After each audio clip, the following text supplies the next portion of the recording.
let's start our class. But this one is the first class. ये हमारी पहली class है जो हमारे YouTube से कनेक्टेड है एंड मैंने पहले भी बोला था कि मैं पर्टिकुलरली इन सब क्लासेस को मैं अपने फिजिक्स का जो चलता है हमारा फिजिक्स है जो आपका उससे अपार्ट मैंने इसको बनाया है. Okay, I will upload over everything over there.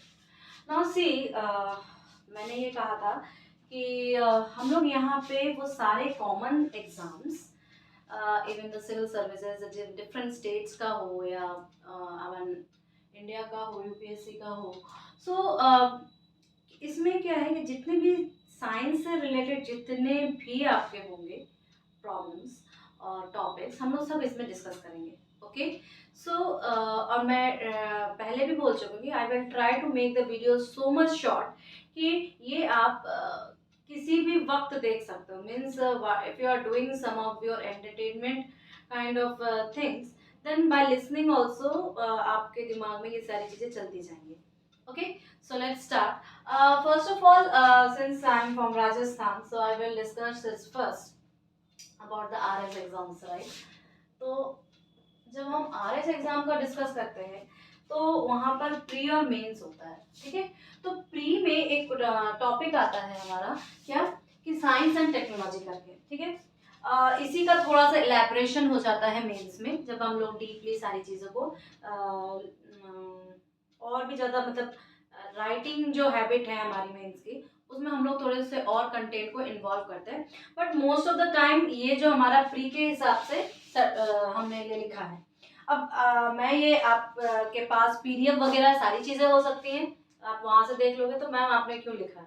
Because लिखा इसलिए है कि जब आप कोई चीज़ को अपने हाथ से लिखते हो, whenever you write by your hands, उससे क्या होता है कि आपके दिमाग में डायरेक्ट वो कंटेंट जाता है, ये ओवरफ्लो नहीं होता है. अगर आप उस चीज़ को एक हफ्ते में 3 बार देख लोगे तो वो परमानेंट सेटल डाउन हो जाता है. इसलिए जब आप चीज़ को लिखते हो तो वो चीज़ आपके लिए परमानेंसी का काम करती है.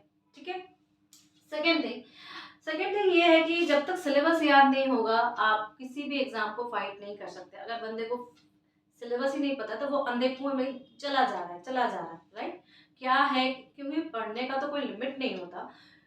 पर्टिकुलर एक टॉपिक को ही पढ़ने का कोई लिमिट नहीं होता. ठीक है, सो अब हमारे पास इतना टाइम नहीं कि हम लिमिटलेस होते जाएं. राइट, सो आपको पता होना चाहिए आपका सिलेबस क्या है, वो आपको याद होना चाहिए. आप कितने भी टॉपर्स देख लो, आप कितने भी आईएएस टॉपर्स देख लो, उनको अगर आप पूछोगे तो वो जरूर आपको ये कहेंगे कि उनको उनका सिलेबस कंठस्थ याद था. ठीक है, सो मोर ओवर दैट हम इसमें इंग्लिश हिंदी दोनों वर्ड्स में लैंग्वेज में सॉरी हम इसमें दोनों लैंग्वेज में आपको साथ डिस्कस करेंगे. राइट, चल स्टार्ट करते हैं. अगर मैं आरएस के प्री में देखूं तो क्या होगा कि उसमें जो साइंस एंड टेक्नोलॉजी का पार्ट है उसमें पहला 10 टॉपिक्स हैं. ठीक है, इन 10 टॉपिक्स में पहले मैंने इसको एरो देके दिया है. तो इस फर्स्ट टॉपिक में हम लोग इतनी सारी चीजों को डिस्कस करेंगे वन बाय वन. तो फर्स्ट टॉपिक आपका बेसिक्स ऑफ एवरीडे साइंस है. अब बेसिक्स ऑफ एवरीडे साइंस मतलब देखो साइंस तो बेसिक डे बाय डे में हम साइंस को बहुत तरीके से यूज करते हैं. For me if anybody asks the definition of physics then I will say कि the whole world is go around physics only. मतलब सिर्फ आप एस्ट्रोनॉमी में ही साइंस में ही फिजिक्स को नहीं देख सकते हो कि दे आर वो ग्रेविटेशनल फोर्स से रिवॉल्व कर रहे हैं या रोटेट कर रहे हैं. But in every day. ठीक है, और आई डोंट थिंक कि इस एरा में जहाँ पे टेक्नोलॉजी इतनी ज़्यादा इन्हेंस्ड हो चुकी है वहाँ पे फिजिक्स को समझाना एक बच्चे को डिस्क्रिप्शन देना कि फिजिक्स कहाँ कहाँ आप अपने डेली रूम में एक रूम में देख सकते हैं. It is not too much difficult now. ठीक है, सो हम इस फर्स्ट टॉपिक में क्या देखेंगे, हम लोग ईएम वेव्स को पढ़ेंगे. अब आप बोलोगे कि मैं हर एक चीज़ को इसमें इलेबोरेट कर सकती हूँ जस्ट लाइक दैट कि अगर मैम ये सिविल सर्विसेज में ईएम वेव्स का क्या काम. सिविल सर्विसेज में ही ईएम वेव का काम है. फर्स्ट ऑफ ऑल देखो ईएम वेव्स में क्या होता है, इलेक्ट्रोमैग्नेटिक वेव्स जिसमें कि इलेक्ट्रिक और मैग्नेटिक दोनों को ऑक्सीलेट करवाते हैं और हमारा वेव जनरेट होता है. सेकेंड थिंग, अब जैसे कि आप ये जो फोन्स यूज कर रहे हो, आप माइक्रोवेव यूज कर रहे हो या आप कोई भी चीज को गर्म कर रहे हो, इंफ्रारेड का यूज कर रहे हो, ग्रीन हाउस इफेक्ट्स है, आपके ओजोन लेयर में छेद हो रहा है, अल्ट्रावायलेट रेज है, आप एक्स रेज को यूज कर रहे हो, all these things are EM waves. तो ये ईएम वेव बहुत ही ज़रूरी है जानना कि हम कहाँ पे किस रेंज को यूज़ कर रहे हैं, हम कैसे इसको इन्हेंस कर सकते हैं, चाहे आप कोई भी सर्विसेज में खुद को इन्वॉल्व करो। नेक्स्ट कम्युनिकेशन सिस्टम, ऑब्वियस ही बात है कि हम कौन सा कम्युनिकेशन, हम लैंडलाइन के वायर थ्रू जाते हैं या वायरलेस जाते हैं या माइक्रोवेव कम्युनिकेशन यूज़ करें, whatever the communications we are use. Second, basics of computer, computer की नॉलेज जानना बहुत ही ज़रूरी है। इट इज़ नॉट ना new thing for you, everybody know, क्योंकि वो एंड्रॉयड फ़ोन हाथ में यूज़ कर रहे हैं तो उनको कंप्यूटर भी जानना बहुत ज़रूरी है। सो हम लोग इसमें कंप्यूटर के बेसिक्स नॉलेज लेंगे और हर एक एग्ज़ाम में मैंने देखा, चाहे वो छोटे लेवल का भी एग्ज़ाम हो, उसमें आप लोगों को कंप्यूटर नॉलेज के बारे में पूछते हैं, आपको कॉम्बिनेशन ऑफ कीज़ दे देते हैं कीपैड के, ठीक है। तो कीबोर्ड के कीज का कॉम्बिनेशन है कि शिफ्ट के साथ इसको दबाया, F9 या F8 जो फंक्शंस की हैं, इन सारी चीज़ों को हम लोग यहाँ पे डिस्कस करेंगे। Then uses of information technology, obvious ही बात है इंफॉर्मेशन टेक्नोलॉजी होती क्या है, हम लोग उसके बारे में डिस्कस करेंगे और इसका यूज़ क्या कर रहे हैं। सी, आप अगर आर्मीज में भी जाओ तो आपको इस टेक्नोलॉजी का यूज़ तो करना ही पड़ेगा, right. Then states of matter, obvious ही बात है, when if you are involve in some criminal branch, right, criminal detection branch में जाते हो या कोई भी फॉरेंसिक लैब्स में अगर आपकी ड्यूटी पड़े, तो स्टेट्स ऑफ मैटर जानना बहुत जरूरी है, because nowadays criminals are also enhanced in scientific way, right? So I will discuss, I will give you so many examples in this thing. Now next is the allotropes of carbon. Allotropes of carbon में सीधी सी बात है, हम लोग को कोल use कर रहे हैं, हम लोग डायमंड यूज कर रहे हैं, all this diamond is also pure carbon, okay.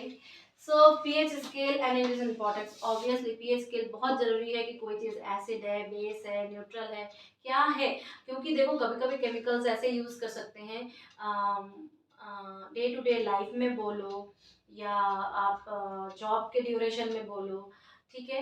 अगर आप सोच लो कि आप फूड एंड न्यूट्रिशन डिपार्टमेंट में आपका सिलेक्शन हो रहा है और वहाँ पे तो पीएच स्केल बहुत ही ज़रूरी है, ठीक है। वहाँ पे लिटरली बहुत, क्योंकि अभी अभी जो होली आ रहा है, देन दिवाली आएगा, तो आप लोग निकल पड़ोगे दिस डिपार्टमेंट के जो जितने भी ऑफिसर्स हैं वो निकल पड़ेंगे कि कहाँ कहाँ पे मिलावटी दूध या मावा और all those things they are going on.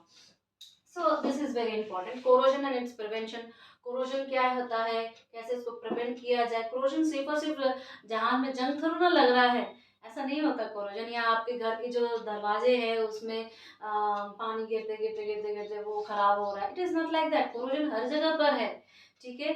Even for girls also, अगर आप अपने सिल्वर ऑर्नामेंट्स को देखोगे या सिल्वर की ज्वेलरीज को देखोगे, पैर पायल हुआ, वॉटेवर में भी आपको काला पड़ जा रहा है, वाई वाई का सम ऑफ द स्किन के साथ इफेक्ट करके, सम ऑफ पीपल्स हैव एलर्जीज और लाइक दैट, उनको सूट नहीं करता, तो आप देखोगे कि चांदी के अगर वो चेन भी पहन रहे हैं तो उनका स्किन वहां से ग्रीन ग्रीन हो जाएगा। What is this? This is corrosion only, right. तो how can we prevent this corrosion? Corrosion हमारे लिए बहुत ज़रूरी है प्रिवेंशन करना, अनलेस हम लोग जितना भी बिल्डिंग्स बना रहे हैं या whatever things we are making, इससे वो डिस्ट्रॉय होने लगता है। Then next is catalyst, soap और डिटर्जेंट, इन तीनों को पढ़ना है। कैटलिस्ट ऑब्वियसली चाहे हम अपने बॉडी के अंदर जाएं या बॉडी के बाहर जितने भी केमिकल फैक्ट्रीज हुआ वट एवर में भी, कैटलिस्ट बहुत ज़रूरी है। कैटलिस्ट हमेशा ज़रूरी नहीं कि बढ़ा ही रहा है रिएक्शन को, हम लोग केमिस्ट्री जब पढ़ेंगे इसमें इन्वॉल्व करेंगे तो हम देखेंगे कि कैटलिस्ट कैसे हमें फ़ायदेमंद है, या कभी कभी कैटलिस्ट ज़्यादा हो जाने पर वो इतना अमाउंट जाता है। एक्चुअली देखो कैटलिस्ट के बारे में जब जाने, कैटलिस्ट ऐसे केमिकल्स होते हैं जो खुद में तो कोई परिवर्तन नहीं करते पर आसपास के लोगों को परिवर्तन कर देते हैं, ठीक है। सो हम कहते हैं ये ब्रेन वॉशिंग जो कैपेबिलिटी होती है, जो बंदा ब्रेन वॉश करता है किसी का, ठीक है। तो जैसे कि व्हाट एवर द टेररिज्म जो हम लोग बोलते हैं ना, आतंकी के आका हैं, ऑल दीज थिंग्स, वो अपने में कोई परिवर्तन करते कभी नहीं करते, वो अपने आप को कभी ह्यूमन बॉम्ब बनाते हैं नहीं बनाते, बट वो ब्रेन वॉश ऐसा करते हैं कि मतलब पूरा सिस्टम ही चेंज हो जाए, वो पागल हो जाए बंदा, और जो भी उसके मुंह से निकले अमृतवाणी वही करते, ठीक है। So just like this catalyst are the same kind of things. Then soap, soap हुआ। अब सोप कोरोना काल में soap is the biggest thing, right. तो हम लोग सोप से तो अनअवेयर नहीं है बिल्कुल भी। देन डिटर्जेंट, डिटर्जेंट क्या है, डिटर्जेंट का यूज क्या है, हम लोग कहाँ कहाँ इसको इस्तेमाल करते हैं, all those things. Then polymer and this use, polymer science में तो आजकल महारत इसने हासिल किया हुआ है, पॉलीमर्स ने। हर जगह हम लोग पॉलीमर्स का इस्तेमाल कर रहे हैं। अब सिंपल सा अगर मैं एक एग्जांपल दूं डे टू डे लाइफ में, आई थिंक एवरीबॉडी हैड से सबने देखा होगा कि पहले जो हम लोग यूज़ करते थे, हमारे एंसेस्टर्स मीन्स हमारे जो माता पिता बोलो या दादा दादी लोग जो प्रेस यूज़ करते थे, भारी भरकम होता था लोहे का, उसमें कोयला गर्म डाल देते थे, देन जगह जगह प्रेस होता था। But nowadays see press are so light in weight कि आप उसको ट्रैवलिंग में कहीं भी ले जा सकते हो, स्मॉल साइज का बनाओ कहीं भी ले जाओ, सो लाइट वेट। क्यों, कैसे हुआ?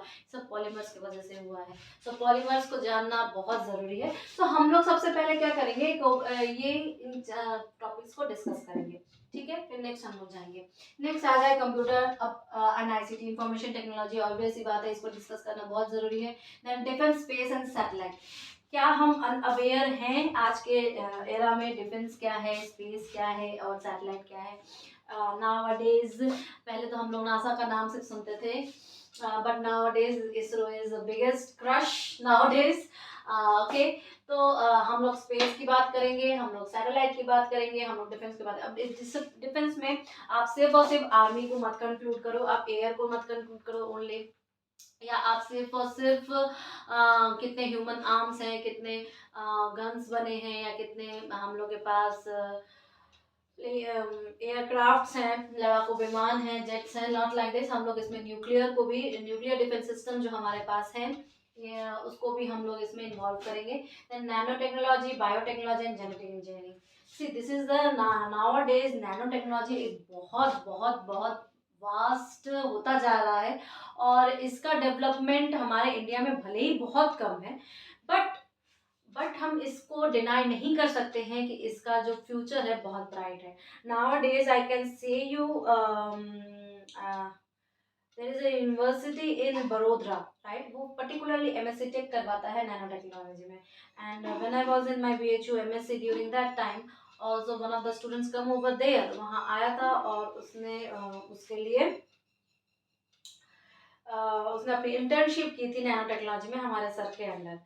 सो it is really very good branch nowadays. तो अगर आप एमएससी के बीएससी के फिजिक्स ऑनर्स लिया है या मैथ्स ऑनर्स लिया है, ठीक है, सो आप यहाँ पर भी अप्लाई कर सकते हो, it is not a big deal, it is very good. Even biotechnology and genetic engineering बहुत ज़रूरी है। जेनेटिक इंजीनियरिंग ये तो मतलब आजकल क्राइम पेट्रोल में ही आप देख सकते हो जेनेटिक इंजीनियरिंग और बायोटेक्नोलॉजी कितना ज़रूरी है। नाउ-अ-डेज डीएनए ये डीएनए जो हो रहा है, ये पूरा का पूरा खेल ही आपका जेनेटिक इंजीनियरिंग का है।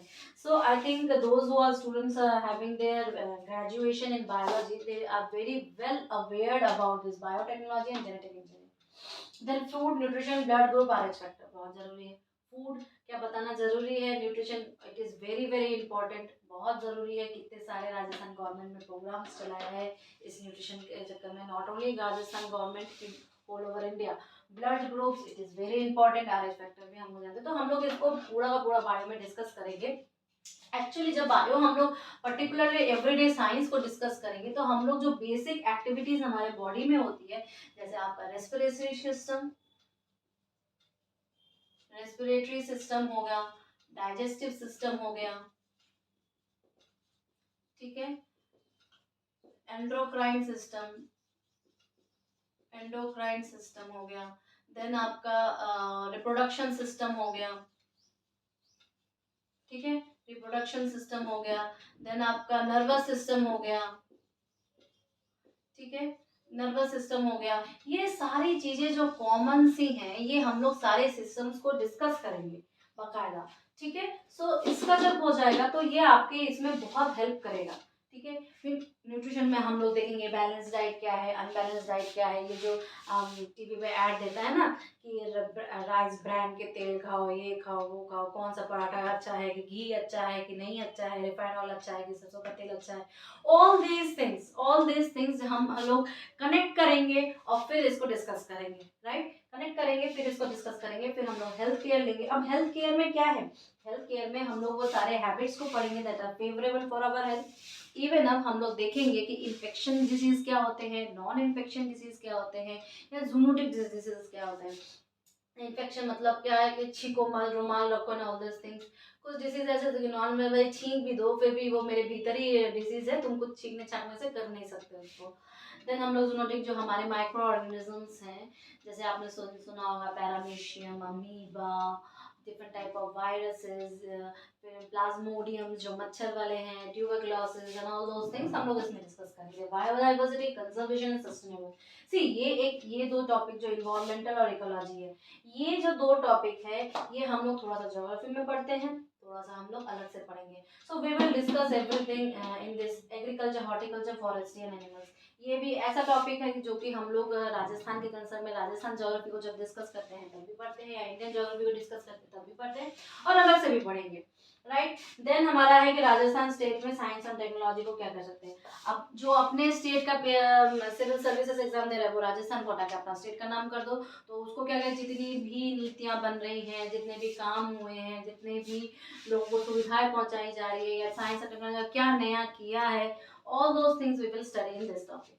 तो हम लोग क्या करेंगे, इस होटल को सबको सबको क्या करेंगे, राजस्थान से कनेक्ट करेंगे।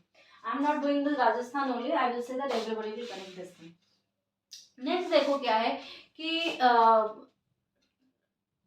पढ़ना तो पड़ेगा first of all, and I will suggest कि कभी भी किसी चीज़ से बोर मत हो। कभी लोग बोलते हैं कि अकेले एक रूम में बैठ के दिन भर पढ़ते रहते हैं, या सारी चीज़ें खुद को करनी पड़ती है। सो आई सजेस्ट एवरीबॉडी, अकेले रहना कोई बुरी बात है, जितना ज़्यादा आप अकेले रहोगे आपका दिमाग उतना ज़्यादा स्ट्रॉन्ग होगा, आप उतने ज़्यादा लॉजिस्टिक होगे, आप किसी भी की भी फालतू बकवास पर बिलीव नहीं कर सकते, right. You have a fact for everything, आपके पास पूरा का पूरा लॉजिक प्रूफ रहता है अपने बात को रिप्रेजेंट करने का।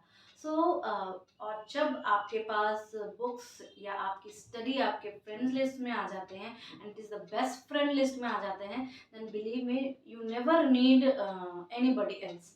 एंड आई डोंट नो मैंने लास्ट टाइम शायद कब एज ए प्रैंक करके गई होगी किसी फ्रेंड लिस्ट में, right. So I believe you should keep one जो आपको मोटिवेट कर सके, या ग्रुप की तो ज़रूरत पड़ती ही नहीं है, बिकॉज ज़रूरी नहीं कि आप हमेशा स्टडीज़ की किताबें पढ़ो, आप कुछ ऐसी किताब पढ़ो जिससे आप खुद को मोटिवेट करो या आपका मनोरंजन हो सके।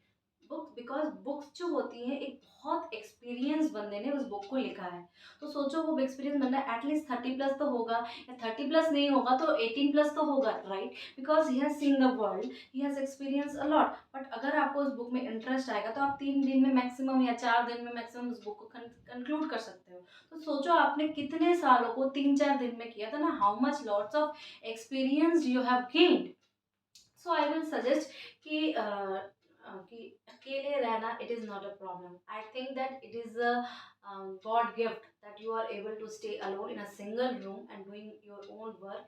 आप अपने आप को इन्हेंस कर रहे हो। आप जितने भी मोटिवेटर्स को देखोगे, मोटिवेटर्स इन द सेंस जितने भी साइंटिस्ट होते हैं, निकोला टेस्ला देखो, I believe in Nikola tesla so much, because he is the man what he had predicted, जो उसने जो प्रेडिक्शन किया था वो आज हम लोग यूज़ कर रहे हैं, राइट। सो आप कुछ भी देखो, आप घंटों अगर आप आइंस्टाइन को भी देखोगे तो वो घंटों अपने रूम में अकेले रहते थे। वाई? बिकॉज अकेला दिमाग ही कुछ सोच पाता है, चाव चाव में भगभग भगभग में कोई कुछ नहीं सोच पाता। So I hope you have get the brief discussion. हम लोग जब भी आगे बढ़ेंगे कुछ और डिस्कस करते हुए आगे बढ़ेंगे, right. So thank you, and we will move to our